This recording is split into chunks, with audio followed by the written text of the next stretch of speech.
Boa noite a todos e a todas aí que estão nos acompanhando. Essa aula especial que a gente está ofertando hoje pelo Instituto Economias e Planejamento, uma aula com o título de Consciência, Mistificação e Fascismo, uma leitura a partir de Henri Lefebvre, vai ser ofertado por nosso associado e professor, doutor Marcos Mello. Marcos já deixa nessa oportunidade aqui o agradecimento, né, pela iniciativa. É uma aula muito importante, que era oriunda aí da pesquisa de doutorado do Marcos. É uma pesquisa muito interessante. Ele defendeu o doutorado recentemente. E que, apesar de estar, né, na origem da pesquisa dele, voltada para uma temática, para o estudo de um autor, né, muito importante, o Henri Lefebvre, para o período entre guerras, né, a pesquisa dele, é uma pesquisa que nos revela muito dos dias de hoje, né? Inclusive nas conversas que eu tive a oportunidade de ter, né, pela proximidade que eu tenho com o Marcos, de ter nos últimos tempos, chega a ser assustador, né, o quão essa temática e os eventos, né, que nós vivemos, eles têm similaridade com os eventos ali do período entre guerras e que dão uma super validade, né, e nos oportuniza, né, poder estudar e poder fazer reflexões a partir da obra do Henri Lefebvre. Marcos, então, está contigo. Você fica à vontade para fazer a sua exposição. E aí, pessoal que está aqui, no final, a gente vai abrir um tempinho para a gente trocar uma ideia a respeito da aula do Marcos, né? Porque essa é a vantagem, é o que a gente está pregando aqui sobre esse formato, um formato mais intimista, né? Esse tipo de aula, mas que não seja só uma coisa, né? De exposição, de disseminação apenas das ideias, mas também um momento de encontro, né? Um momento para a gente poder trocar uma ideia. Tá certo? Marcos, está contigo. Obrigado, Wesley. Boa noite a todos e a todas que nos acompanham aqui e, eventualmente, posteriormente. Eu vou dar início. Primeiro, agradecer a presença e a atenção de vocês. E, enfim, o Wesley fez essa proposição de que o Instituto começasse a dar uma série de apresentações, de sessões especiais sobre temas de interesse dos pesquisadores e que a gente conseguisse apresentar um pouco do espírito do Instituto e do tipo de pesquisa que a gente desenvolve, do tipo de pensamento que a gente defende. E, claramente, a primeira coisa que me veio à cabeça era falar sobre o fascismo. Como o Wesley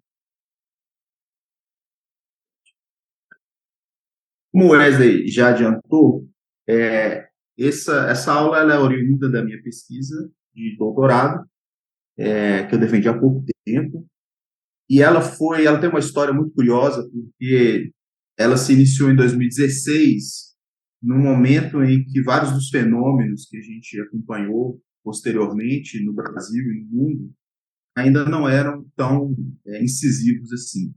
Então, o fascismo e a temática do fascismo não era, digamos assim, um ponto, não era o núcleo da tese. Né? O núcleo da tese era acompanhar a formação do pensamento de um filósofo francês, daqui a pouco eu falo mais um pouco dele, num período da vida em que ele era pouco estudado. Então, digamos assim, circunstancialmente, incluía o período entre guerras e incluía a reflexão sobre o fascismo. Entretanto, a realidade se impõe e o problema do fascismo, vamos colocar assim, retorna, né, ao nosso cotidiano e, portanto, a tese ganha esse núcleo especial. Na sessão especial de hoje, nós demos esse título, né, Consciência, Mistificação e Fascismo, e, na verdade, é um título bem didático, né? O Wesley até acrescentou um subtítulo, né? Uma perspectiva a partir de Henri Lefebvre, e é isso mesmo. né? O que eu vou dizer aqui é muito baseado no que o Lefebvre diz, mas ela também é didática no sentido de que eu vou falar exatamente nessa sequência, né? Vou falar da consciência, vou falar da mistificação e vou falar do fascismo. No vídeo de chamada que o Wesley fez, ele utilizou essa citação, né? Eu gostaria de compartilhar com vocês rapidamente. Então, hoje, a mistificação do pensamento burguês atingiu sua forma última e extrema, pois para continuar um pouco mais, ela deve tomar precisamente seu contrário como máscara. Deve se servir da realidade dos seus inimigos, de sua própria morte, da revolução. É por isso que o fascismo se chama de revolução. Sua irrealidade se disfarça de realidade suprema e quer tornar definitivamente irreal a realidade verdadeira. Essa é uma citação de um texto do Lefebvre de 1933, ou seja, já um processo de consolidação do fascismo italiano e no começo da ascensão do nazismo na Alemanha. O meu objetivo hoje é que, ao final da aula, a gente compreenda intimamente o que essa citação, tudo que essa citação implica, né? Para que ela não seja só uma coisa de uma citação declaratória, né? Que a gente tenha uma compreensão um pouco mais íntima do que significa a mistificação ser a apropriação do seu contrário, o que significa o fascismo se dizer revolução, e o que significa a irrealidade se disfarçar de realidade. Pois bem, acabei de dizer que eu vou de consciência, mistificação e fascismo, mas eu vou me contradizer logo, imediatamente, começando um pouco pelo fascismo, um pouco desenhando um cenário geral do que a gente entende por fascismo e das diferentes maneiras que existem da gente estudar esse fenômeno e as diferentes formas que esse fenômeno foi estudado. E aqui eu vou propor que a gente pense um pouco nessa oposição entre colocar o problema de um ponto de vista de um sistema idealista e colocar o problema do ponto do objeto histórico e historiográfico. O que eu quero dizer com isso? Eu quero dizer que existem duas maneiras de você estudar o fascismo. A primeira delas é você dizer que o fascismo é assim, um assado, tem esta ou tem aquela outra característica. Eu acho que todos vão lembrar, em 2018, da eleição do ex-presidente Jair Bolsonaro, as redes sociais destacavam com bastante ênfase 10 pontos ou 11 pontos que caracterizavam o fascismo, obviamente procurando as similaridades. Essa é uma maneira de estudar o fascismo que procura construir um sistema modelo, um fascismo modelo, uma série de características, e a partir delas avaliar a aderência ou não de um certo regime naquelas características para então declará-lo fascista ou não. Tem um quadro na tela atrapalhando a apresentação. Provavelmente é o quadro do PowerPoint.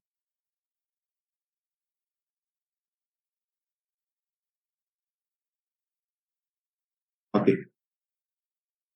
Se continuar, por favor, alguém me dê um ok ou alguma coisa. Ele continua, viu, Marcos? Eu estava até tentando tirar aqui. Tá bem aqui no cantinho superior da tela. Isso. Agora ele é a tela inteira. Não, relaxa. Eu sei o que é. É uma coisa do próprio Zoom, tá? Vou colocar ele aqui em cima, ok? Tá, ok, aí melhorou. Ok. Vou continuar, não vou vê-los, então, por favor, se tiver alguém, alguma interrupção, alguma necessidade, pode me parar.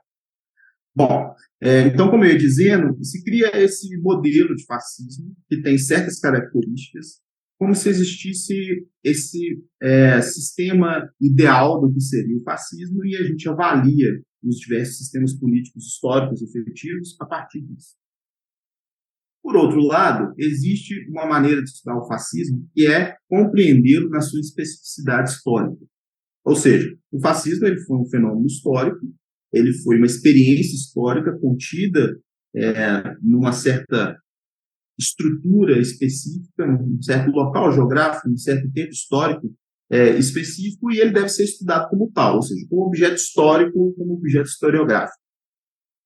O problema, vamos dizer assim, ou talvez a insuficiência de alguma dessas abordagens historiográficas, é que a história, assim como o presente, tem muitas particularidades, né? Então, você não consegue, muitas vezes, fazer uma sistematização ou ter uma compreensão um pouco mais estrutural do que é o fascismo.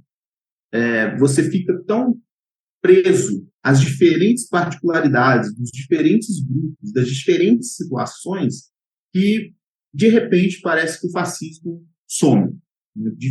Parece que não existe uma coisa que a gente poderia chamar de fascismo, e sim nacional-socialistas ali, nacionalistas radicais acolá, e por aí vai, como se não tivesse um núcleo central.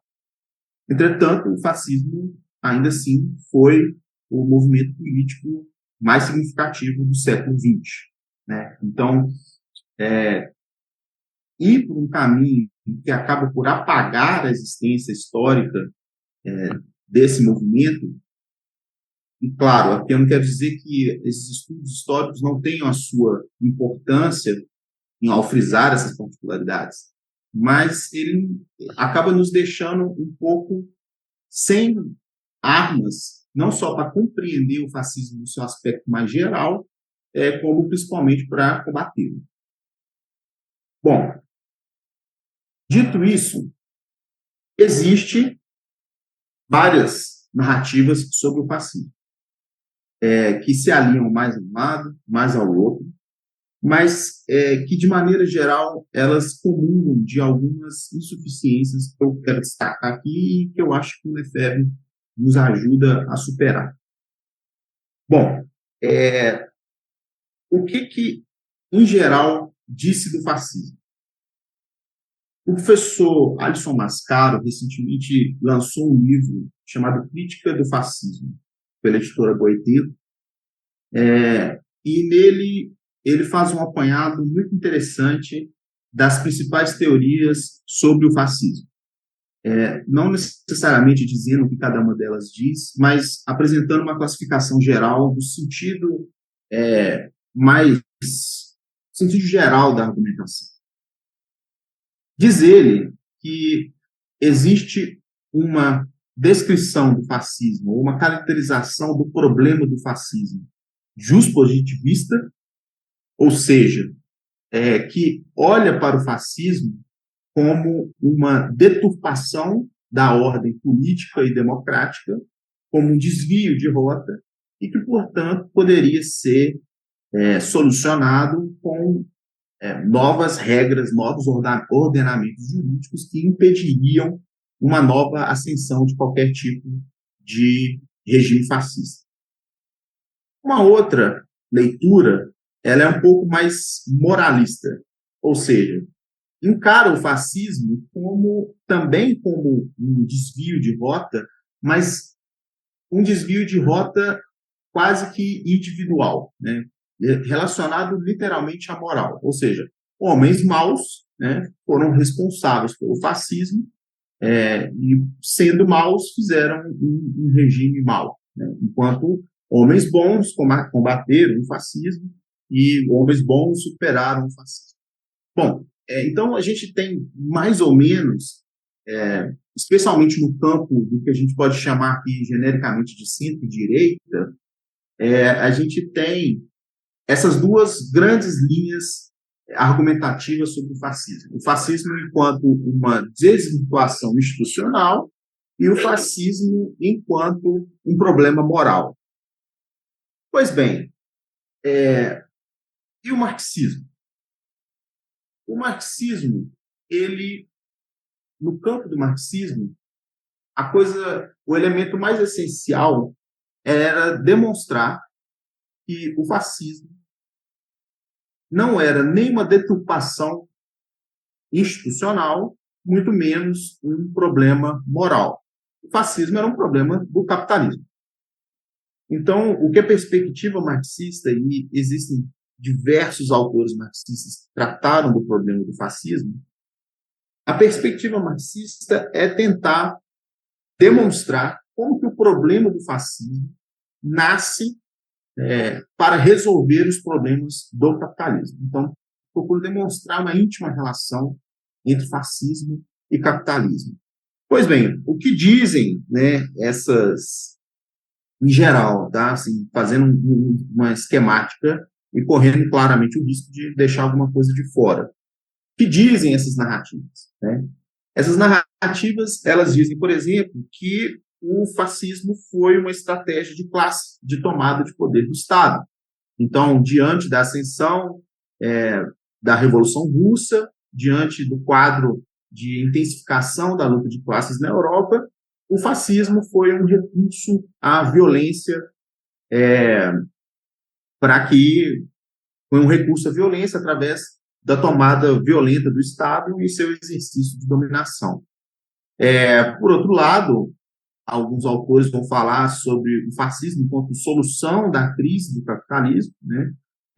Uma solução de crise entre uma tendência monopolista do capitalismo associado à internacionalização financeira do capital nesta época, e que demandava algum tipo de estabilização, especialmente estabilização da exploração interna. Outras ainda, mais ligadas à reconhecida escola de Frankfurt, vai falar um pouco, por exemplo, do fascismo enquanto expressão, enquanto resultado de uma pulsão, das pulsões reprimidas pela sociedade capitalista. Agora, todas essas leituras a gente poderia apontar diversas insuficiências. A principal delas é que cria-se uma narrativa de que o fascismo ele é capitalista de uma maneira voluntarista. O que eu quero dizer com isso? Ele é capitalista porque a burguesia optou pelo regime fascista. Precisou ser fascista. E, a meu ver, isso pressupõe um certo racionalismo muito consciente das elites, que nem sempre é o caso da evolução histórica concreta. Uma segunda fragilidade desse argumento, e que é apontada muito bem pelo professor Alisson Mascaro no seu livro, é que o fascismo, quando você analisa determinados aspectos, ele é muito mais fruto de fragilidades acumuladas pelo modo de produção capitalista do que efetivamente pelo fortalecimento da classe burguesa. Então, quando você faz uma narrativa e vê o fascismo como solução de crise do capital ou como uma tomada de poder de classe, ainda que isso seja verdade, ela é uma narrativa que foca na força da classe burguesa enquanto classe dominadora, dominante, e, na verdade, quando você olha para alguns elementos políticos e econômicos do fascismo, o que a gente tem é uma aglutinação não das forças, mas das fragilidades. Eu espero que isso fique um pouco mais claro à medida que a gente avance, especialmente quando a gente tratar um pouco mais do contexto francês. Então, essa visão de que o fascismo, na verdade, ele é fruto de fragilidades acumuladas no sistema capitalista. E que fragilidades são essas? A fragilidade da exclusão, a fragilidade da intensificação da exploração, a fragilidade do subconsumo diante de uma sociedade altamente produtora, a fragilidade da deterioração da qualidade de vida das classes médias e por aí vai. Então, todas essas fragilidades, todas essas contradições, elas vão se acumulando e o resultado disso não necessariamente como solução, mas o resultado desse processo, ele deu no fascismo.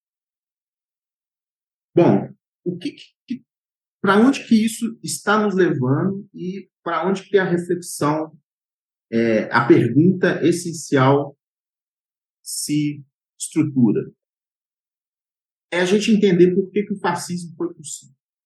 Então, o que eu estou querendo propor nessa aula de hoje é que a gente reflita não sobre o que foi o fascismo, ou o que é o fascismo, ou quais as características X ou Y do fascismo, nem mesmo se o comportamento Z ou W é fascista ou não.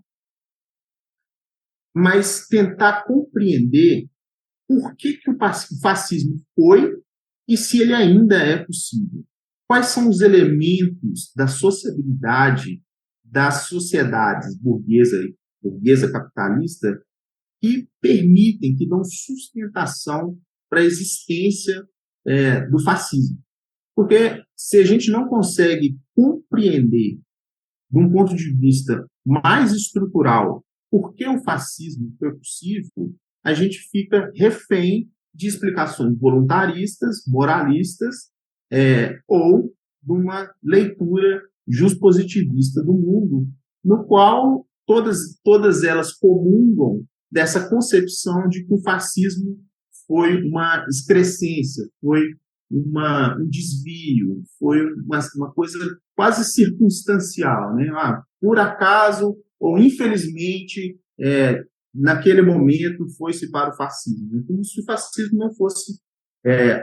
não tivesse determinações estruturais. E é um pouco nessa direção que o próprio Lefebvre vai levar a questão, tentar entender por que o fascismo é possível, foi possível, né? Por que as pessoas olharam para aquele movimento político e conseguiram produzir identificação com aquilo ali. Bom, para falar disso, se alguém tiver alguma questão, pode levantar. Para falar disso, a gente tem que falar um pouco da consciência. E aqui eu vou pedir licença dos senhores para fazer uma breve recapitulação do que foi a chamada crise do espírito da década de 20, que teve expressões gerais na Europa como um todo, mas especialmente na França, e uma crise que o próprio Lefebvre viveu e do qual derivou, em grande medida, as reflexões dele sobre mistificação da consciência e o fascismo. Bom, o que é preciso compreender, o que é importante que a gente compreenda, é que na virada do século XIX para o século XX, dos 1800 para os 1900, foi uma era foi o final, a virada de uma era extremamente racionalista. Ou seja, a supremacia da razão do Estado, a supremacia do progresso, a supremacia da ciência, ela estava, digamos assim, no seu melhor momento, né? Vinha vencendo as concepções tradicionalistas, os regimes políticos monarquistas. Então, é um momento em que esse espírito republicano, progressista, racionalista, vem acumulando vitórias, e no caso da França, o acontecimento do julgamento do Dreyfus é digamos assim, um sintoma desse momento, mas que essa concepção racionalista vinha acumulando vitórias sobre o tradicionalismo, sobre o nacionalismo, sobre outras formas mais, digamos assim, reacionárias do pensamento, em geral. Então, a gente tem essa virada de século com o republicanismo, o liberalismo, o racionalismo, digamos assim, na crista da onda. E aí vem o choque da Primeira Guerra Mundial. Hoje em dia, quando a gente olha para trás e pensa na Primeira Guerra Mundial, a gente, assim, depois de passar um tempo estudando o contexto francês e europeu do entre guerras, a gente subestima o que foi a Primeira Guerra Mundial, o choque que foi a Primeira Guerra Mundial. É claro que hoje a gente subestima isso porque a Segunda Guerra Mundial aconteceu, mas a Primeira Guerra Mundial ela foi sempre tratada como a Grande Guerra, a guerra para acabar com todas as guerras, não haveria uma guerra maior do que aquela. E o que aconteceu é que toda essa concepção progressista, toda essa concepção racionalista, ela entrou em crise logo após a Primeira Guerra Mundial. Por quê? Porque, primeira questão fundamental que a gente entende, foi uma mortandade gigantesca da juventude europeia.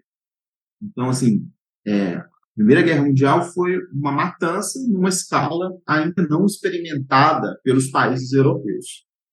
E não só uma matança generalizada, mas também, por exemplo, uma matança facilitada justamente pelos progressos da ciência.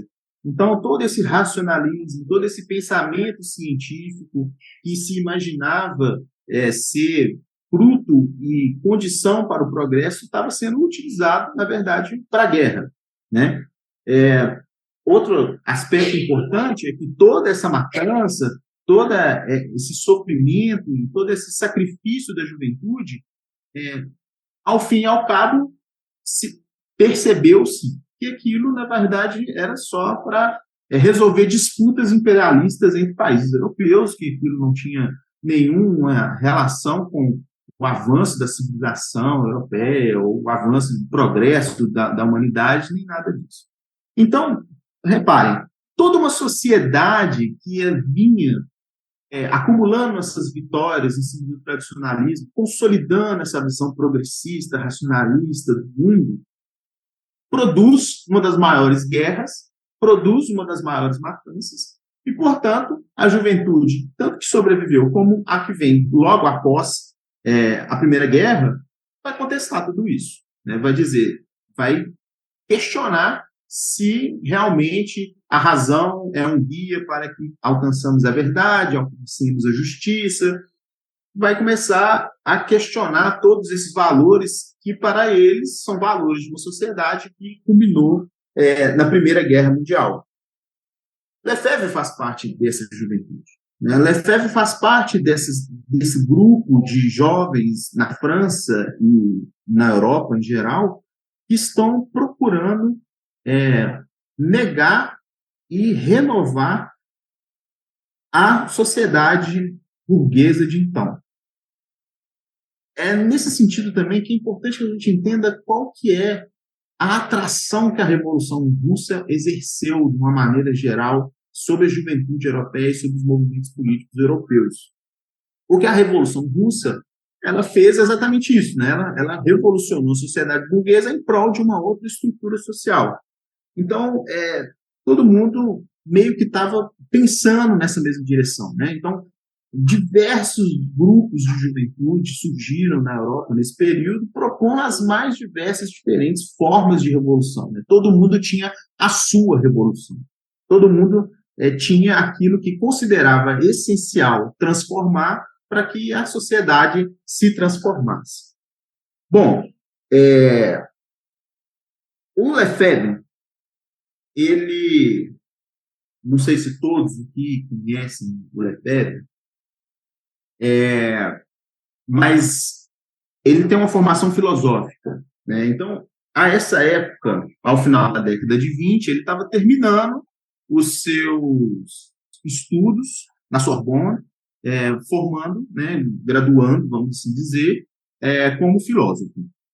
Pois bem, ele tinha um grupo de amigos, à época, muito próximo, inclusive, dos surrealistas, um movimento artístico que acabou ficando mais conhecido, mas ele tinha um grupo de amigos que propôs um movimento filosófico, ou seja, propunha uma revolução filosófica, propunha uma releitura, uma renovação da filosofia, que para eles já não era capaz de compreender e dar vazão àquela realidade, e, portanto, precisava ser revolucionada. Então, para eles, o que era o ponto central, o que era proposta da sua revolução era justamente a renovação da filosofia. Bom, não só a renovação da filosofia, então, mas qual era o problema da filosofia? Qual era a questão central da filosofia que precisava ser avaliada e transformada? Para eles, ou a reflexão deles vai chegar nisso que eu estou chamando aí de crítica da consciência filosófica. O que é a crítica da consciência filosófica? A crítica da consciência filosófica, ela, de certo modo, abarca também a crítica do sujeito filosófico e que depois vai virar a crítica do sujeito burguês, que, na verdade, é a crítica do indivíduo. Mas vamos com calma. A filosofia, ela pensa a consciência, ou pelo menos aos olhos do Lefebvre e de seus amigos, a filosofia pensa a consciência de uma maneira separada do objeto, ou seja, do mundo. Né? A consciência teria uma existência própria e ela entra em contato com o mundo. O sujeito entra em contato com o mundo, entra em relação com o mundo. Pois bem, toda a tradição filosófica, até Kant, é baseada um pouco nessa divisão entre o sujeito e o objeto, entre o idealismo e o materialismo. Qual que é a questão para esses jovens? Qual que é o problema desta consciência? O problema dessa consciência é que ela é fechada em si mesma. Ela basta a si mesma. O desenvolvimento dela se dá por um autodesdobramento de si mesma. E o problema disso tudo é que ela diz muito pouco, o avanço dessa consciência diz muito pouco sobre os principais dilemas que o Lefebvre e seus amigos enfrentavam na sua vida cotidiana, né? Na sua falta de espaço na sociedade capitalista pós-Primeira Guerra, não conseguia dar respostas para as explorações, para os processos imperialistas em geral. Então, ela dizia muito pouco para eles. Então, essa consciência fechada em si mesma, autossuficiente, abstratamente definida, possuidora de uma natureza transcendental, ou seja, a consciência é uma coisa que todo ser humano nasce com aquilo, é uma coisa que pertence a todos os seres humanos, e todos eles são pautados pelo racionalismo, ou seja, a consciência, o sujeito ser consciente significa o sujeito ser racional. Então, tudo isso entra em suspeição, por tudo que a gente veio, né, tem visto até o momento, e entra em suspensão e precisa ser renovado. Para Lefebvre e seus amigos, o que precisa ser feito é que a consciência volte a ter contato com o mundo real. Então, esse era o problema para eles, o problema filosófico. Então, a crítica da consciência filosófica, ela envolveria esse caminho, né, esse desenvolvimento. Qual que é a questão aqui?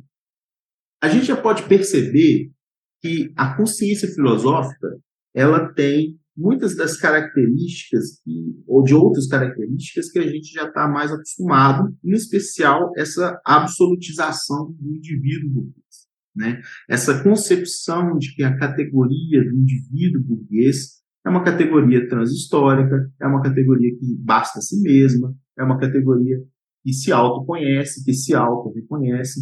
Então, a gente já pode começar a ver que um problema filosófico caminha-se a passos muito largos para um problema político e sociológico muito mais amplo, que é, inclusive, o que o Lefebvre e os seus amigos vão descobrir ao aderirem, né, ao Partido Comunista Francês e a uma concepção um pouco mais política da Revolução e menos filosófica, caindo nessa crítica da consciência burguesa.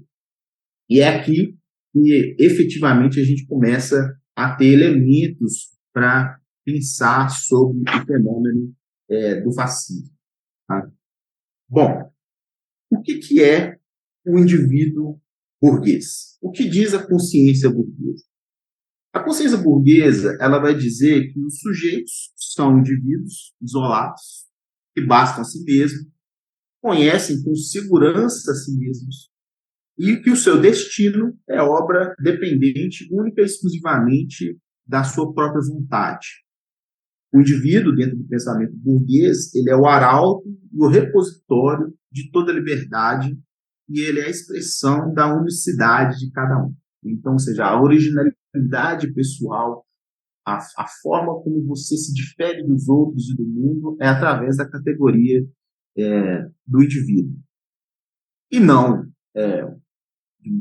é estranho a gente perceber que, em geral, o pensamento político burguês vai opor essa concepção do indivíduo à concepção de classe.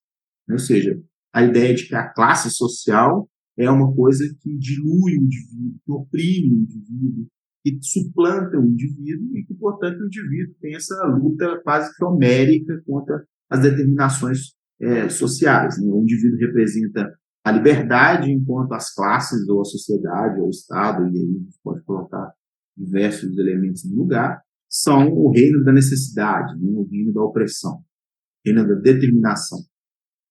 O que o Lefebvre vai dizer é que o indivíduo burguês se encontrava, e a gente pode dizer que se encontra até hoje, em uma situação muito precária.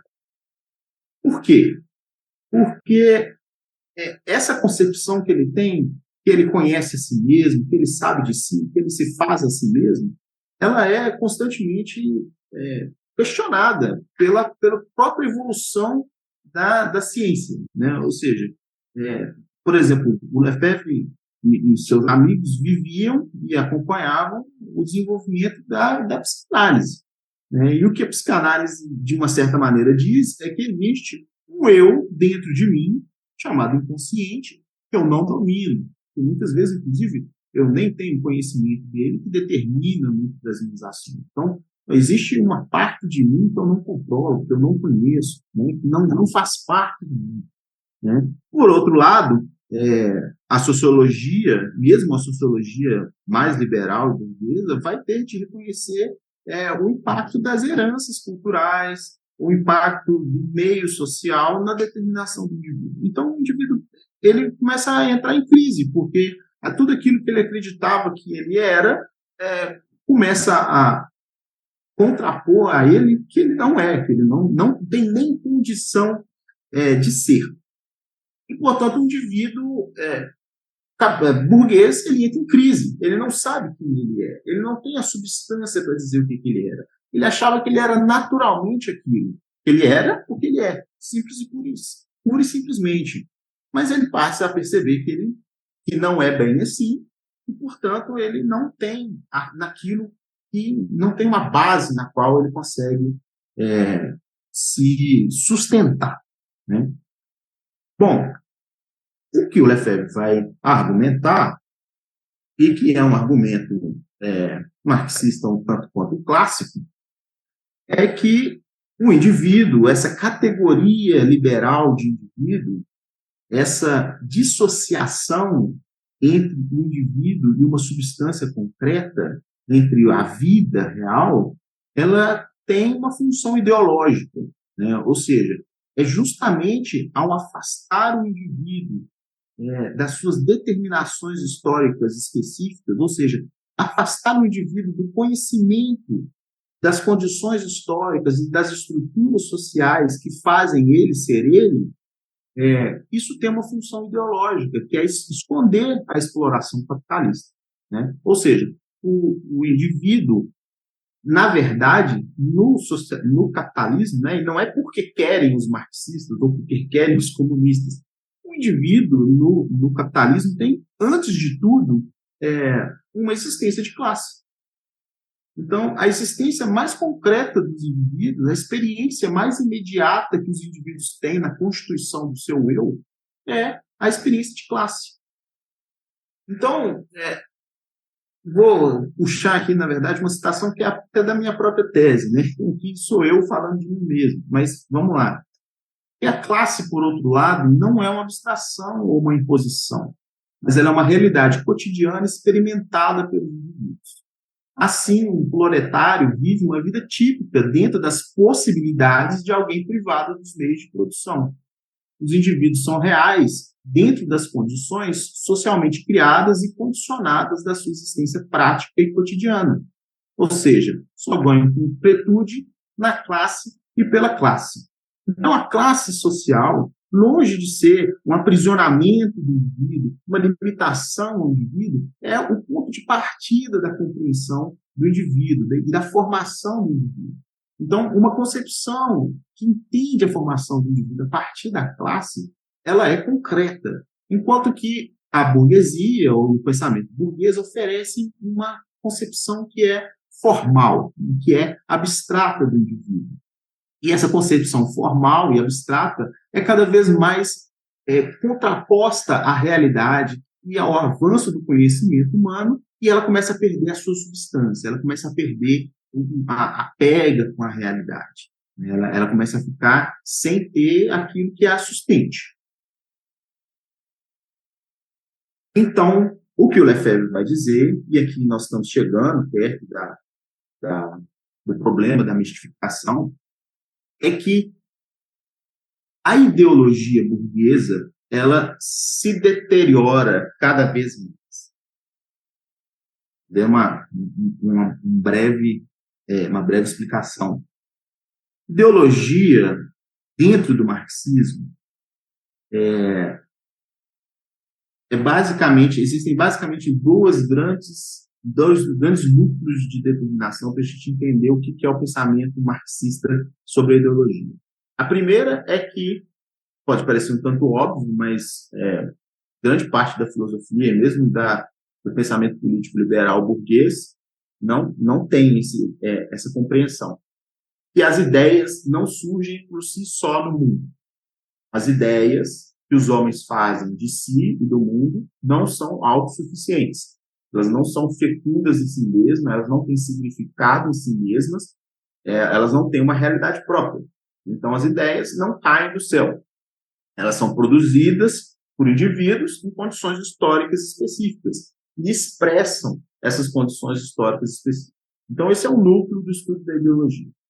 E a outra derivada dessa é compreender que a ideologia ela é uma parte que tenta se passar pelo todo. O que significa isso?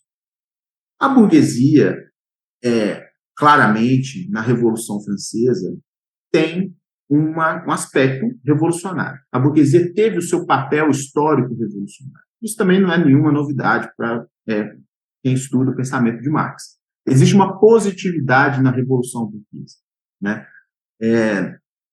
Mas a Revolução Burguesa ela precisava se apresentar não como uma revolução burguesa, mas como uma revolução de toda a sociedade, uma revolução de toda a civilização, né? Então, a parte precisa se esconder numa forma do todo, né? E isso acontece mesmo à revelia daqueles que pensam isso. Ou seja, não quer dizer que os burgueses, durante a Revolução Francesa, se juntavam e falaram vamos fazer, vamos construir um conjunto de ideias que vai parecer que é para todo mundo, mas é só para a gente. Não, né?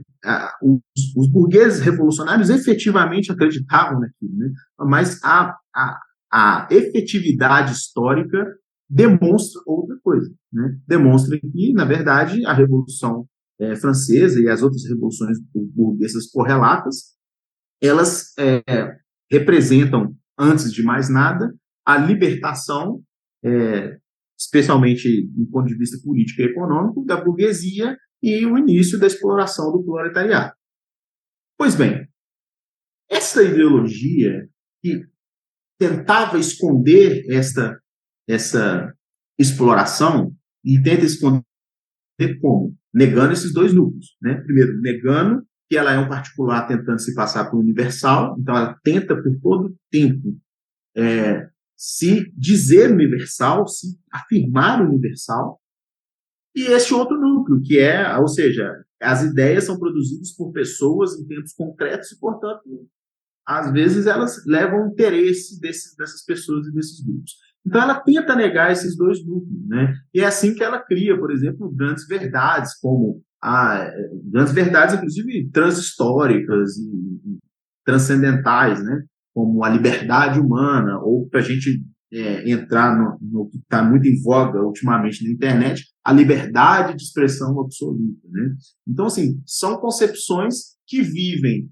num reino delas mesmas, que retiram o significado, teoricamente, delas mesmas e que se bastam, né? Elas bastam-se nisso, são autossuficientes. Né? O que é isso? Isso é justamente a negação desses dois grupos. Né? É uma coisa tentando se afirmar como universal, apesar de ela ser produzida e vir de uma realidade histórica e de uma sociabilidade específica.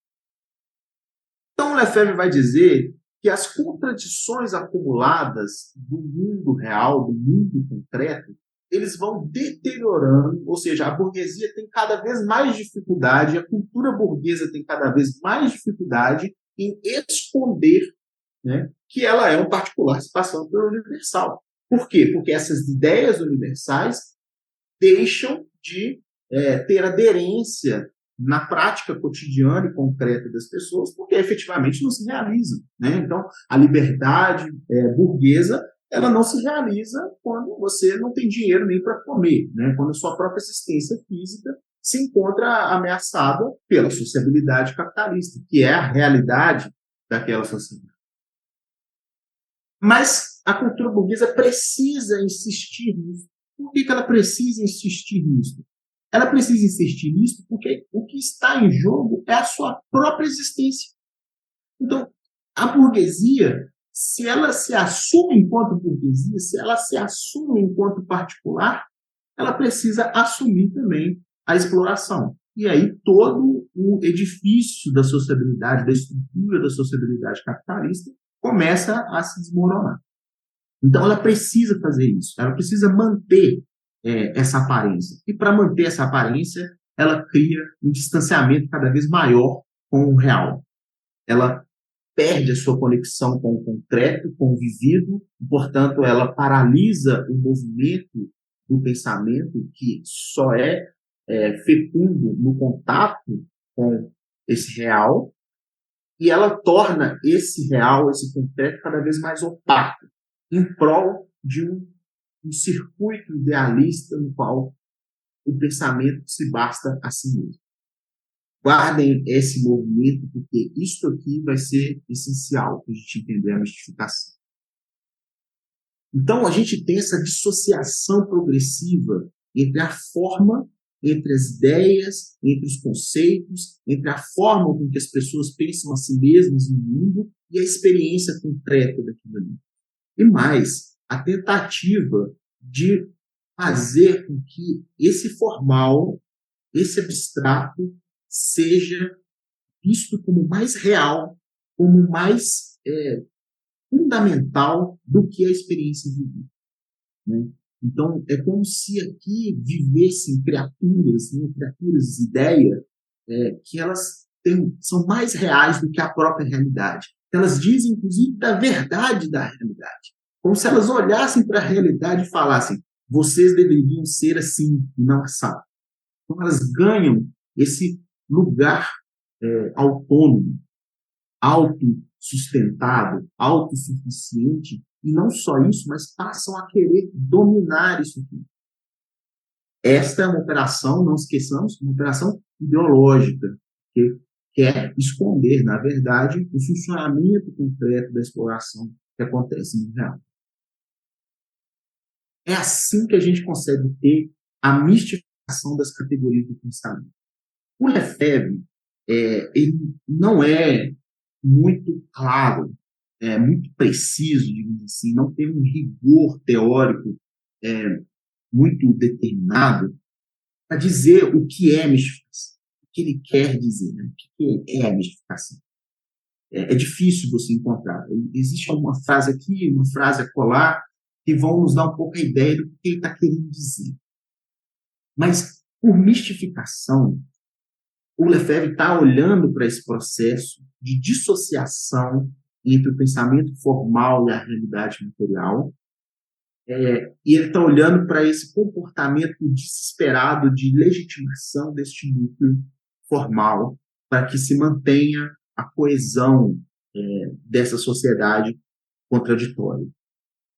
A mistificação, ela acontece, ou ela pode acontecer, quando esse esgarçamento, quando essa separação, ela está no seu grau mais violento, está no seu grau mais radical, de maneira que a distância entre a existência concreta e essa existência autossuficiente do mundo das ideias, este mundo realmente passa a viver por si mesmo. Inclusive passa a dizer ele mesmo o que ele significa. Então, vou seguir algumas citações para ver se fica um pouco mais claro. As coisas passam a existir quando ditas, e serem ditas passa a ser toda a sua realidade.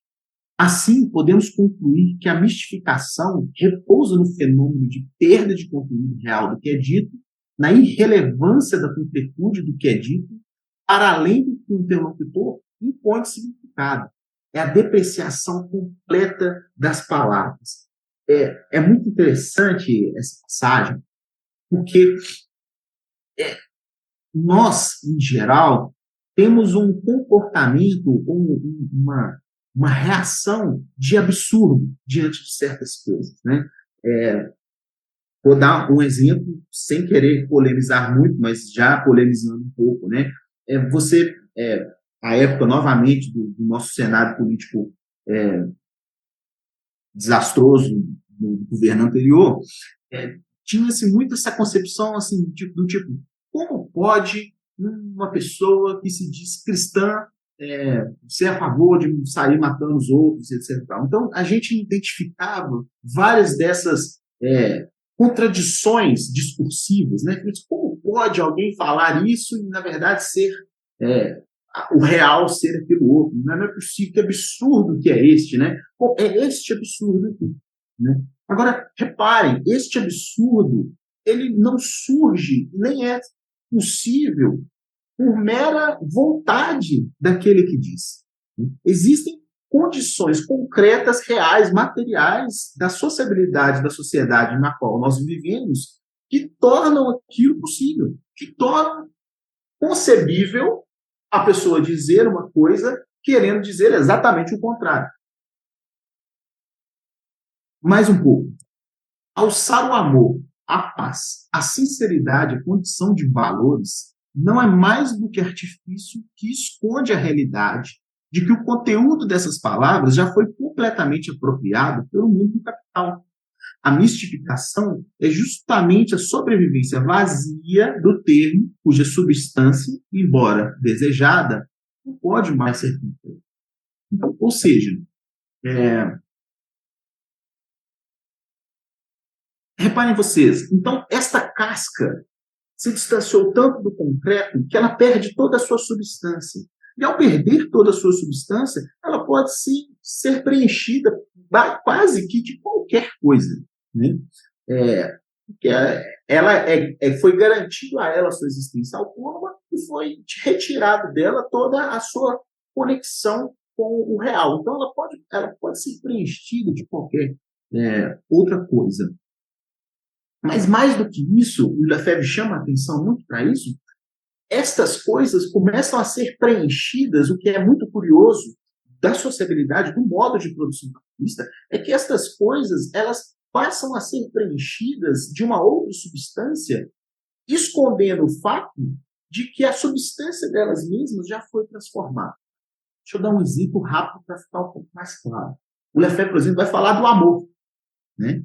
Assim, o amor, hoje em dia, na sociedade burguesa, ele é alçado a o valor mais puro que pode existir, né? Que lindo o amor romântico, e etc, etc. E tal. O Lefebvre vai dizer assim, poxa, olha só, olha o que a sociedade burguesa opera. No momento em que todas as relações passam a ser mediadas pelo dinheiro, e o Lefebvre vai dizer, no momento em que os maridos podem comprar a esposa que quiserem e a esposa pode comprar o marido que quiser, o amor virou agora um valor supremo. Ou seja, quando ele perde a sua capacidade de ser efetivamente concreto no mundo material, ele é alçado aos céus, né? Morreu na terra, se alça aos céus, para ganhar uma existência própria, cujo conteúdo material é outro, completamente distinto. A realidade material é outra.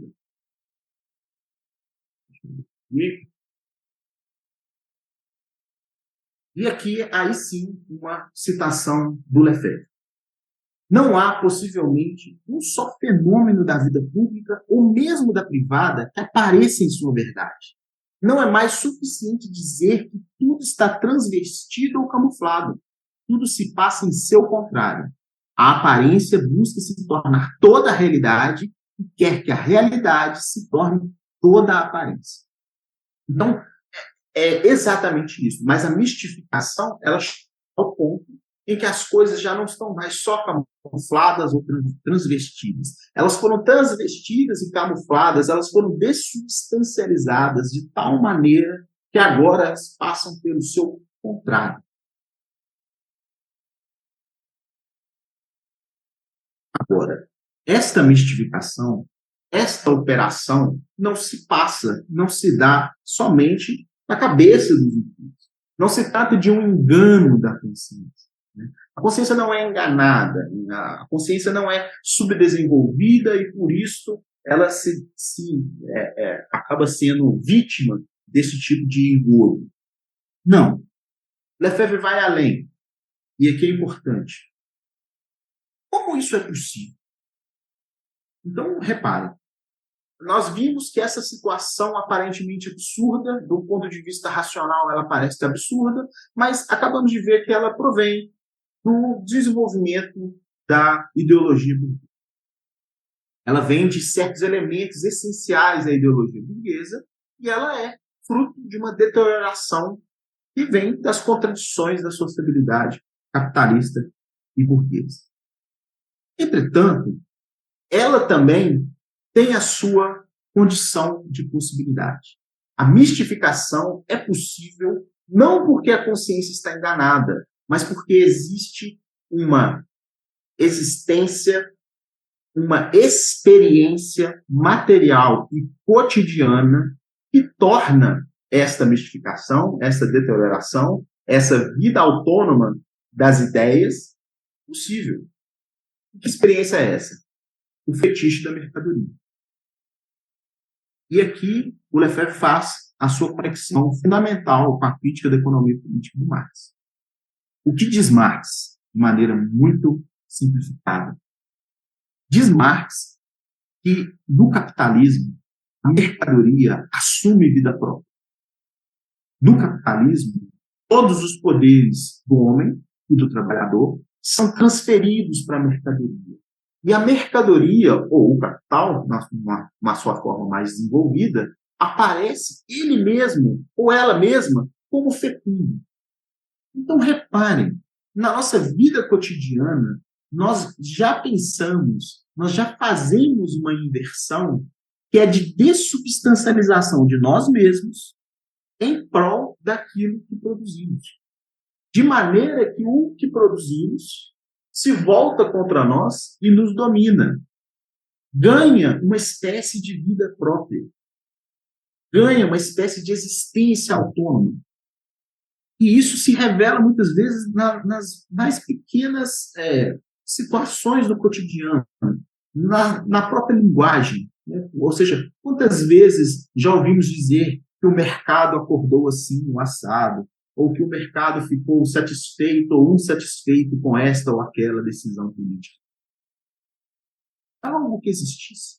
Como se o mercado fosse um ser. Não, ele existe, óbvio, né? Mas como se o mercado fosse um ser que se basta a si próprio e que ele tem as potências para determinar a ação das pessoas. Então, é por causa do fetichismo da mercadoria que a mistificação e a criação desses conceitos mistificados, ela é possível, porque a própria sociabilidade trabalha em cima dessa inversão. Não devemos restringir a análise às relações pessoais de uns homens para com os outros, uma vez que a mediação do fetiche da mercadoria, da abstração do dinheiro e do mercado, é o laço essencial entre cada indivíduo e a sociedade. É pela validação e intermediação do mercado que cada homem descobre seu papel social e sua utilidade. Então, reparem vocês, estamos numa situação que a realidade, parte da realidade do homem está opaca para ele. Ele está distanciado da sua realidade social. É necessário para a ideologia burguesa que ele esteja assim distanciado. Que, apesar de todo o avanço da racionalidade, ele pouco compreenda sobre a sua própria situação material, sobre a própria produção e reprodução das suas relações de existência. E quando a gente diz aqui material, não quer dizer só das coisas que se come ou que se veste, mas de tudo, da sua efetivação no mundo, do seu pôr no mundo. Então ele está afastado disso, ele está apartado disso. Para ele, isto existe somente a partir de conceitos e categorias do pensamento liberal. Então, por exemplo, a sociedade ela só existe a partir da representação do Estado, a partir das formas jurídicas do sujeito de direito. Então, você, para ser um sujeito político, precisa ser um sujeito de direito, que então entra em uma esfera política completamente abstrata do seu drama individual para passar por uma racionalidade superior e por aí vai. Então, ele está apartado da sua vivência social, da sua vida concreta, da dimensão social da sua vida.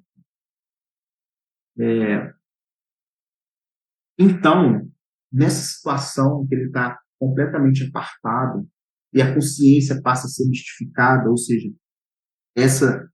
essas formas podem ganhar qualquer tipo de substância, é nesse cenário que o fascismo se apresenta. O fascismo consegue se apresentar como revolução. E é muito interessante a gente pensar sobre isso, porque, infelizmente, como Wesley mencionou ao início dessa sessão, nos é muito próximo a algumas considerações. É triste, mas é verdade essa proximidade. Então, o fascismo ele vai se apresentar diante dessa sociedade deteriorada, diante desses indivíduos perdidos, completamente sem conhecer a própria realidade, desses indivíduos que são constantemente, como vou dizer, são atropelados constantemente por determinações econômicas que eles mal compreendem, né? Ou seja, coisas que parecem que vêm de um mundo que ele não conhece, que determina a vida dele, determina ao fim se ele vive ou se ele é útil ou não é útil, e etc. Então, o fascismo, ele opera nesse contexto. E ele consegue se dizer revolucionário porque eles conseguem dizer contra tudo que está aí. Ser contra tudo que está aí não é uma novidade. Ser contra a política não é uma novidade. Ser fora do sistema, tudo isso não é nenhuma novidade. Então, o fascismo ele consegue se apresentar como revolucionário. Eles conseguem se apresentar, ele era antiliberal, se dizia anticapitalista, se dizia antiparlamentarista. Então, o fascismo ele se apresenta como uma negação disso tudo. Entretanto, ele se apresenta como a negação mais retrógrada disso tudo. Então, ele consegue mistificar o sentido de revolução. O sentido de revolução que o fascismo apresenta não tem uma conexão com as contradições reais, não tem uma conexão com a vida cotidiana. Ele parte do drama da vida cotidiana, mas ele não parte da resolução daquelas contradições. Não, ele é simplesmente parte de uma construção idealizada do passado, de uma mitologia, para se apresentar como um ato revolucionário, como um ato de transformação. Inclusive, se apresenta mais revolucionário do que a própria Revolução Francesa.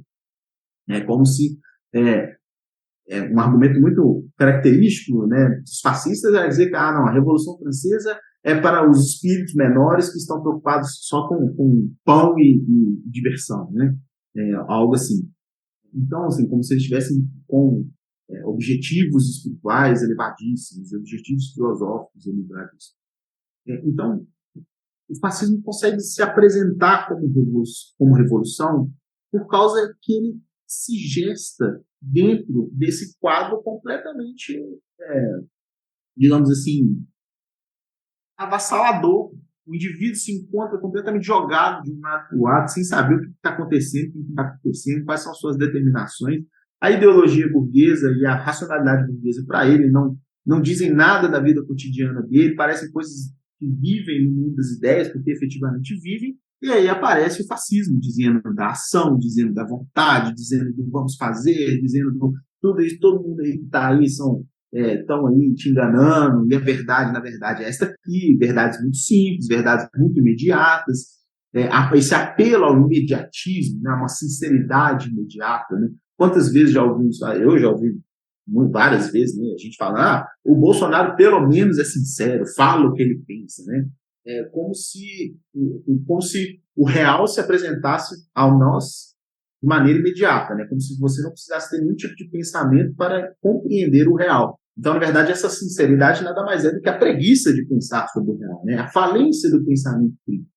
Então, como eu não quero refletir muito sobre o real, não quero muito refletir sobre as coisas, as determinações que estão para além do imediato, eu falo o que eu penso, eu sou super sincero. Só que isso passa como valor, porque toda a construção ideológica que tenta explicar essas coisas está desconectada.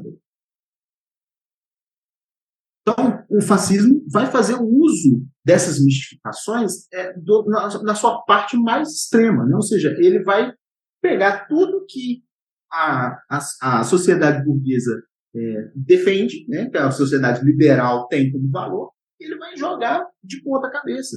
Então, é nesse sentido, por exemplo, que a gente consegue entender queda pela irracionalidade. Né? Ou seja, a gente olha e fala assim, poxa, não é possível. Existe muita irracionalidade entre os bolsonaristas, né? Tem inclinações fascistas porque falta razão, porque falta consciência, porque falta isso, porque falta aquilo outro, quando a gente meio que fecha os olhos para o próprio caminho distorcido que a racionalidade burguesa tem, né, na sua própria natureza, por causa da sua necessidade ideológica. Né? Então, a irracionalidade ela começa a ser atraente precisamente no ponto em que a racionalidade passa a ser tão distante, tão longe, que ela não diz nada sobre as contradições reais da sua vida. E aí o irracional parece ter mais aderência do que o racional. Né? Ou seja, olha a situação mais absurda que se vive. Né? Então, a teoria conspiratória parece muito mais plausível, né? Para mim, que estou distante, que essa explicação racionalista está longe da minha realidade, essa explicação irracional aqui ela parece muito mais próxima. Né? Então, ela é irracional para nós que olhamos de fora, mas para a pessoa que não começa a falar da realidade dela. Né? Não é uma coisa ação, né? Não vamos pensar, vamos agir. Por quê? Porque esse povo que pensa demais não faz nada, esse povo que pensa demais não vai para lugar nenhum, nunca mudou nada, etc. Então, vamos para a ação, né? Vamos para a vontade, né? Não vamos para a política. Homens fortes, é preciso homens fortes, é preciso fazer, né? É preciso não pensar, precisamos fazer, não precisa de crítica, né? Precisamos de ação. Então, o fascismo ele vai usar de tudo isso, ele vai se gestar nesse lugar e vai se usar dessa mistificação na sua forma mais radical. Né? Ou seja, o que é quando eu digo nessa mistificação, pegar essa fórmula sem substância e colocar como substância dela o inverso dela mesma. Então, o irracional passa a ser racional. Né? Ou seja, muito curioso, né? Os terraplanistas se acreditam nos verdadeiros cientistas. Né? Então, assim, ou seja, passando pelo seu contrário, né? O racional passa por uma racionalidade superior até mesmo à racionalidade científica. Isso é particularmente, e aqui eu basicamente encerro, já me alonguei bastante, eu vou encerrar dizendo um pouco dessa coisa da mistificação da consciência de fórum. Porque o Lefebvre e o problema do fascismo, ele é um problema muito daquilo que o Lefebvre vai chamar de consciência de fórum. O que é a consciência de fórum? A consciência de fórum são todas as formas que o homem, todas as categorias do pensamento, e que essas categorias do pensamento não vivem só no pensamento, ou seja, as ideias que a gente faz de nós e do mundo, elas orientam a nossa ação no mundo, elas dizem para nós o que é possível e o que não é possível, né? Elas tentam delimitar o nosso campo de ação, enfim, é por isso que nós estamos aqui conversando sobre isso, né, da conversa. Então, as categorias do pensamento, as ideias que os homens fazem de si e do mundo, tendo em vista a ação social, elas são de especial importância. As privadas também.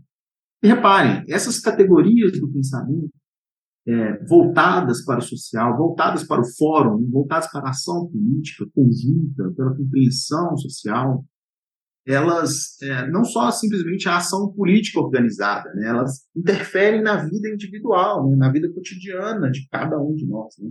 Nós temos uma certa percepção sobre nós mesmos como pertencentes ou não a uma nação, a um Estado, a uma classe, e essa compreensão do significado dessas categorias vai influenciar diretamente na nossa ação, na forma como agimos, não só no cotidiano, mas também, eventualmente, numa prática política. Então, o fascismo, ele opera a mistificação de alguns dessas categorias, e que eu acho que, mais recentemente, também se tornaram importantes para a gente. O nacionalismo e o Estado. Assim, para não me alongar demais, né, o fascismo, ele opera uma mistificação do nacionalismo ao tentar absolutizar a ideia de nação, como se a ideia de nação fosse uma ideia transhistórica, né? Como se a nação alemã, ou como se a nação italiana, ou como se a nação brasileira fosse uma coisa já determinada a partir de uma certa natureza, ou a partir de um certo senso comum já difundido, e todo mundo sabe o que é ser brasileiro, ou alguma coisa desse tipo. Né? Mas, reparem, novamente, esse nacionalismo ele só pode se constituir a partir do momento que a gente dessubstancializa a história de constituição dessa nação. Né? A história verdadeira de constituição dessa nação. E mais importante, ela pretende, na verdade, inclusive, estancar esse processo. Né? Ou seja, o Brasil, o Wesley gosta de falar, inclusive, muito corretamente, sobre Brasis. Né? O Brasil não é só um. O povo brasileiro, a nação brasileira, é um processo histórico de constituição de si mesmo.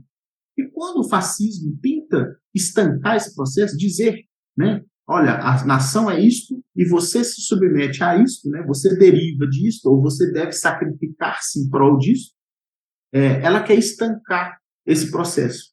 Então, reparemos com atenção que a mistificação ela também é funcional. Ela não é só uma brincadeira. Né? Ela talvez seja um dos instrumentos mais fortes de imobilização da transformação do social, do mundo. Com o Estado, algo muito semelhante. O Lefebvre vai... o tratamento que o fascismo dá ao Estado é muito interessante. Por quê? Porque o fascismo ele denuncia a subordinação do indivíduo.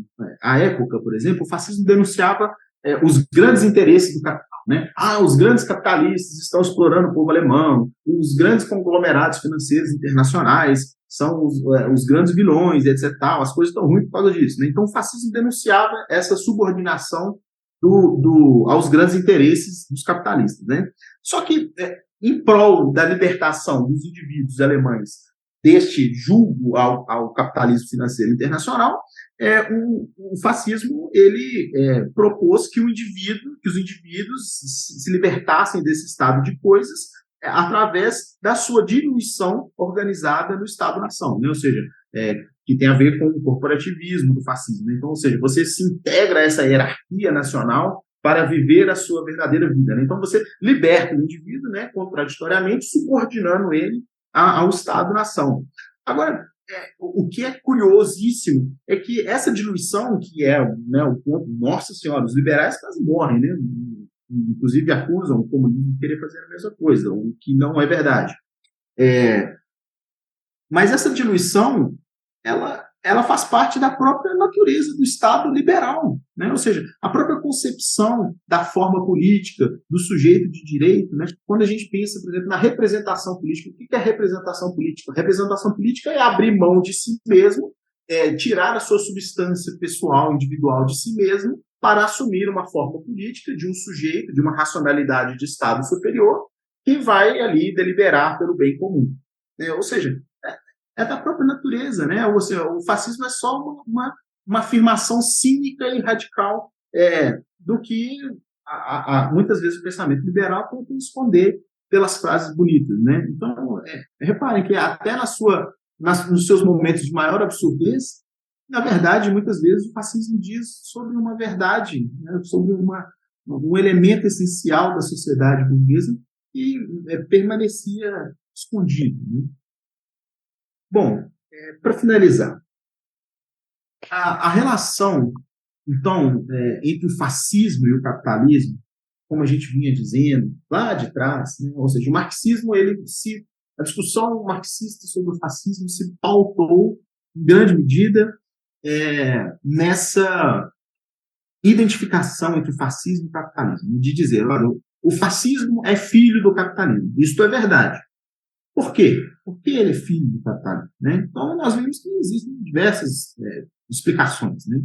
Mas, o Lefebvre, e eu acho que essa é uma interpretação muito sofisticada, a relação entre o fascismo e o capitalismo, ela se dá por esse fenômeno estrutural da mistificação possibilitada e necessária à reprodução da sociabilidade capitalista. Ou seja, o que tornou o fascismo possível é o processo de deterioração ideológica e eventual mistificação, que é o ápice desse processo, né? Pela necessidade da reprodução da sociabilidade capitalista, pela necessidade da legitimação da sociedade capitalista, inclusive a partir de elementos de ação cotidiana, prática, concreta, como o fetichismo da mercadoria, que tornam esse processo, essa formação dessa consciência mistificada. Enfim, para terminar, uma última citação do Lefebvre. A consciência só se torna livre ao se reconhecer como determinada e ao conhecer o determinismo. Reciprocamente, ela tira desse conhecimento uma potência prática que faz dela mais e outra coisa que simples reflexo. Essa é uma frase do texto 34, do Consciência Mistificada, que é um livro sobre, obviamente, mistificação da consciência. Que é, talvez, um antídoto, né, para tudo isso que a gente veio construindo aqui. Ou seja, a solução da consciência mistificada, a solução da mistificação da consciência, a mistificação, ela não é só um estado da consciência, né? Ela não pode ser substituída, uma consciência mistificada por uma consciência verdadeira, né? Existe ainda essa leitura da falsa consciência, né? Essa consciência é falsa, precisamos substituí-la por uma verdadeira. A consciência mistificada, ela é condição, ela é, expressão de uma construção histórica, né? Para dizer, eu estou dizendo isso para dizer que nenhum de nós está imune à mistificação da consciência. Todos nós operamos dentro de uma sociabilidade e dentro de um quadro de produção categorial, intelectual, ideológica, que torna esse processo de mistificação da consciência possível. Como escapar dessa mistificação? Justamente conhecendo as próprias determinações. Ou seja, conhece-te a ti mesmo em outro sentido, né? Ou seja, a liberdade, ela reside no reconhecimento da necessidade, ela reside no reconhecimento daquilo que nos determina, não para que a mistificação, ela não é um estado de consciência, Ela não é um tipo, uma forma da consciência, um estado da consciência falso que substituímos por um verdadeiro. A ação da consciência, ela é produto da história, da formação da consciência burguesa, das necessidades ideológicas da formação burguesa capitalista. Então, nenhum de nós está imune à mistificação da consciência. Não existe pessoas mistificadas e pessoas desmistificadas. Existe um processo, inclusive, muito importante, não existe nem mistificadores. Existe um processo estrutural da sociabilidade capitalista que torna a mistificação da consciência possível. Né? Então, não se trata de substituir uma consciência por outra, não se trata de esclarecer os outros, se trata de compreender as determinações estruturais e históricas que levam àquilo ser possível. Porque ao compreender como aquilo poderia ser possível, é que a gente compreende quais são efetivamente as determinações que dão realidade aqui. Não basta dizer que a realidade é absurda, é preciso compreendê-la, porque ela é absurda e porque ela veio a ser, porque o absurdo veio a ser possível de ser. Né? E fechar, encerrar dizendo que a liberdade, na verdade, ela reside no reconhecimento. Ou seja, você compreender que você vive nessa estrutura, que você provavelmente pensa desta maneira, utiliza essas categorias para pensar a si e ao mundo, ela é parte fundamental do reconhecimento, da efetivação da sua própria liberdade. Por quê? Porque a partir de então é que você torna para você mais claro quais são aquelas categorias, aquelas práticas que são passíveis e necessárias de crítica para que se tenha efetivamente uma transformação da vida prática e não só da nossa cabeça. Era isso. Muito legal, Marcos, muito legal, muito interessante, realmente. Mas vamos focar mais uns minutinhos aqui, se quiserem, para a gente poder fazer algumas perguntinhas ao Marcos. Se quiserem, se não estiverem cansados demais, mas fique à vontade aí. Fique à vontade, parabéns, por favor. Parabéns, Marcos, pela apresentação. A pergunta vai no sentido da discussão atual. Você fez um apanhado histórico aí, né, do surgimento, retomou lá na ascensão do fascismo, mas a gente vê que hoje esses movimentos ultranacionalistas ou a ultradireita é uma tendência que acontece, digamos, no mundo inteiro, né? Você vê países aí de renda baixa, renda média, renda alta, independente do contexto, do estágio capitalista que esse país está, a gente vê essa questão da mistificação muito forte. A minha pergunta vai no sentido da sua opinião sobre qual que é o papel das redes sociais e dos algoritmos para reforçar essa questão hoje em dia. E queria ver a sua opinião sobre perspectivas futuras quanto a isso. E a pergunta é essa. A primeira dimensão que eu acho que é importante pensar para pensar a situação atual. Que a gente não se precipite. O que eu quero dizer com isso? É muito fácil, gente, e é muito curioso, porque fascismo virou um xingamento depois do final da Segunda Guerra. Né? Ou seja, antes da Segunda Guerra, ali durante a década de 30, as pessoas se diziam fascistas, assim, era um movimento político, era uma possibilidade política, fascismo. Então, hoje em dia virou um xingamento. Então, obviamente, que é fácil você vai pensar, isso aí é fascista, né? Você está sendo fascista, etc. Tal. Baseado um pouco naquilo que eu disse, né? Sobre essa criação de modelos, né? Modelo político, fascismo, etc. O pessoal da ciência política, por exemplo, trabalha muito com essas coisas, né? Ou seja, a distinção entre ditadura, bonapartismo, fascismo, né? E aí tem várias categorias, etc. Tal. Eu te confesso que, assim, eu tenho um pouco de preguiça disso, sabe? Porque eu acho que a gente compreender o movimento histórico é mais importante do que saber dizer, né, se aquilo é ou não é, né? Porque às vezes fica uma coisa tipo assim, não, as 11 características do fascismo são. Aí você vai lá no checklist, né, do governo do seu país, não, meu Deus, meu Deus, meu Deus, aí chega no 11º, não marca assim, ufa, né? Boa. Nossa, achei que a gente era fascista, nossa senhora, né? E é assim que o fascismo surpreende, né? Ou seja, de repente fascistas, né? Não é de repente fascistas, né? Ou seja, aquilo ali se gesta, né? Tem um processo histórico que chega naquilo, né? E, assim, claramente as redes sociais hoje têm um papel fundamental nisso, né? Agora, é importante também, vou fazer, né, vou fazer um exercício de argumentar e contra-argumentar contra mim mesmo, né? Um exercício meio, enfim. Que é o seguinte, elas têm um papel fundamental. E eu sou um defensor muito grande de que a esquerda ainda não compreendeu o papel das redes sociais, as possibilidades das redes sociais na construção ideológica, né? Ou seja, as redes sociais não só como um lugar de fake news, não só um lugar de mobilização das pessoas, etc. E tal, mas um lugar onde se estão construindo narrativas ideológicas importantes. Então, é uma nova esfera de atuação da produção ideológica e, portanto, uma nova esfera de possibilidade de criação de mistificações. Ao mesmo tempo, a gente não pode recair sobre o determinismo tecnológico, né?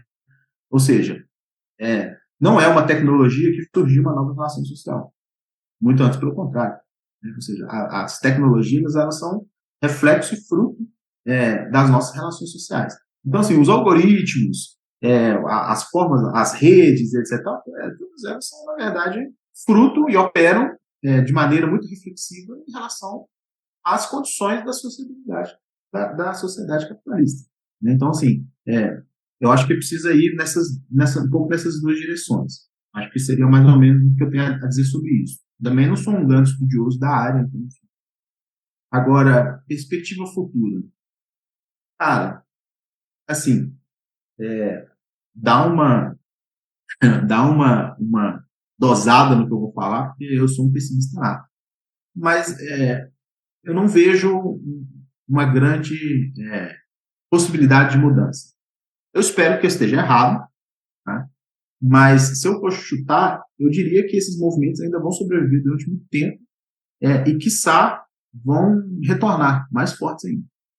Em parte porque a nossa compreensão desses fenômenos ela é muito ruim, né? Assim, ou seja, eu mencionei lá no início o professor Alisson Mascaro, e recentemente ele fez tem um vídeo dele no YouTube sobre isso, que ele fala muito claramente, né? Ou seja, a gente ainda acredita, né, quando veio o fenômeno Bolsonaro e o bolsonarismo, todo mundo levantou a bandeira do Estado Democrático de Direito. Estado Democrático de Direito, né? Como se sobre o Estado Democrático de Direito, a gente tivesse vida, né? Ninguém tivesse sendo explorado, ninguém tivesse, etc. Obviamente que um regime fascista é infinitamente pior, né? Ninguém aqui está dizendo o contrário, né? Mas é preciso que a gente compreenda que sem atacar as contradições fundamentais do capitalismo, esses fenômenos vão continuar sendo gestados, vão continuar existindo, né? Especialmente porque as contradições do capitalismo elas estão cada vez mais agudas, né? E as soluções institucionais e as reformas que eram possíveis há 10 anos atrás talvez não sejam mais possíveis, né? E aqui entra um elemento que eu acho que é essencial e que foge muitas vezes à discussão, que é a limitação ambiental, né? Ou seja, nós estamos chegando no esgarçamento ambiental que talvez vai ser a contradição mais devastadora que o capitalismo vai ter que enfrentar, né? E num cenário como esse, num cenário, por exemplo, internacional, de uma disputa ambiental fortíssima, é muito, é muito razoável e muito natural, quase, né, diante da herança social capitalista, que esse tipo de movimento ganha força. Então, assim, eu tenho uma visão um pouco ainda pessimista, assim, especialmente porque a reação do campo progressista eu acho que foi pouco radical, né, no sentido de ir pouco à raiz do problema, né? Ou seja, demos um passo para trás, achando que não, peraí, vamos retomar aqui, vamos retomar o Estado Democrático de Direito, depois a gente resolve, né? Como se não fosse dentro do liberalismo, dentro do Estado Democrático de Direito, que essas coisas são gestadas.